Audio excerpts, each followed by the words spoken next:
ধন্যবাদ। মই মামনি রয় রাজবংশী কিচেনত তোমার গুলাক সগাকে আরও একবার স্বাগতম। রাজবংশী কিচেনত তোমরা গুলা পাইবেন কোচ রাজবংশী কামতাপুরী মানসিগুলার নানান নাখানের খাবার দাবারের রেসিপি। তার জন্য মোর চ্যানেলটা সাবস্ক্রাইব করেন আর সাথে থাকা বেল আইকনটা টিপি দেন।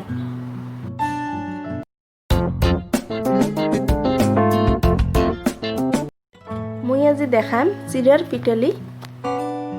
কোনো কোনো জায়গা চুড়ের পিটালিও কয়, আমরা চিরের পিটালি কই। আর অন্য কোনো যদি নাম আছে তোমরাগুলো যদি জানেন মোক একবার কমেন্টত জানান। চিরার পিটালি রান্ধার জন্য মুই এটিখুনা নিছং চিরা, রসুন আর কাঁচামরিচ। এলা চিরা, কাঁচামরিচ আর রসুনগুলো চামচ দিয়ে একটা আধা ভাঙা করে মই ফুকি নিম।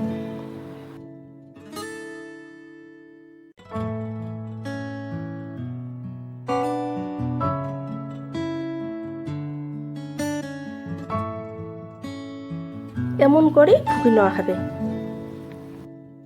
ফুকে হয়ে গেছে, এলা চিড়েগুলো মই নামে নিম।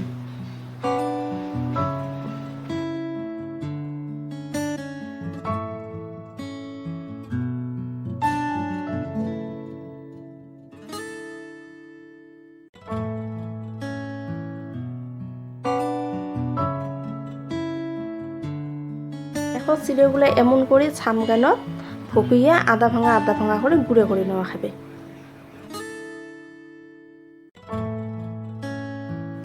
এটিখুনা মুই নিছং অল্প শীতল আর বাড়িতে বানা আটিয়ে কলার মুড়ার ধুলার ছেকা। তসলা গরম হয়ে গেছে, এটিখুনা মুই জল দিলাম। এলা জলগুলো মুই অল্প ভাল করে গরম করে নিম। জলগুলো গরম হয়েছে, এলা এটি দিলাম মুই শীতল আর স্বাদ মতো নুন।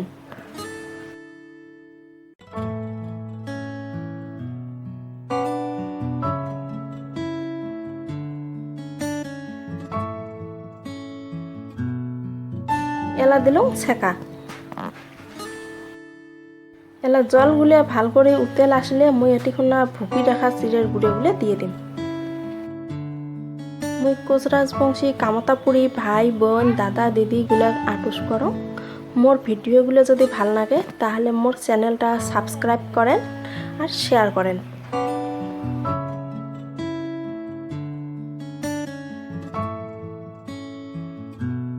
ঢাকা দেওয়ার পরে জলগুলো ভাল করে উতেল পাতাল হচ্ছে, এলা মুই এটিখুনা ভুকি রাখা চিড়াগুলো দিয়ে দিম।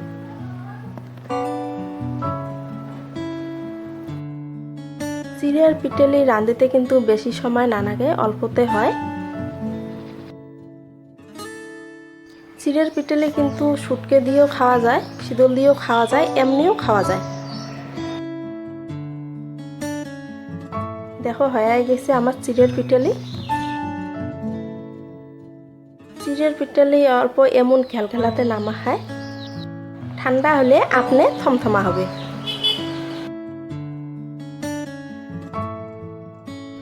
দেখো হয়ে গেছে, এলা মই নামে নিম। তোমরা তো সবাই জানেন পিটালি খাবার সময় সবাই অল্প কাঁচা সর্ষের তেল মাখি খায়, তাহলে পিটালির স্বাদটা বেশি ভাল হয়। রেসিপিটা যদি ভাল লাগছে তাহলে মোর চ্যানেলটা সাবস্ক্রাইব করেন আর শেয়ার করেন। ধন্যবাদ।